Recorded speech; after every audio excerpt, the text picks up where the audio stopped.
Hello and welcome. In this video, I'm going to present to you the Boyum IT's Produmex WMS Release Notes 2023.12. We are going to start out with the highlights and then outline the new features of the fresh release. Stay with me and get familiar with what the new release has to offer. In our video today, we are going to discuss the BEARS lock or WMS reservation override for ad hoc moves within the inventory report, and also the revamped routes map function running the latest Chromium-based solution.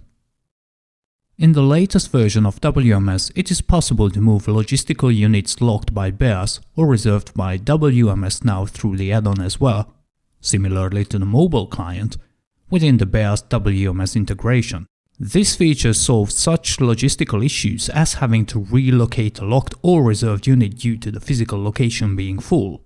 The move function on the add-on determines a move outcome based on the combination of a single or multiple line selection on the inventory report, the presence or absence of SSCCs, a full or partial quantity to be moved, whether the reservation is of WMS or BEARS type, and the number of them.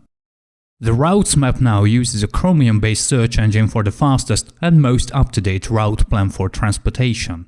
To learn more about the new features of Produmex WMS, check out the official release notes documentation on Produmex Wiki. This concludes our video on the new features of Boyum IT's Produmex WMS 2023.12. We encourage you to upgrade to this latest version of our solution and to keep in touch concerning any questions you might have. Please visit our community on the link below and stay tuned for our upcoming videos.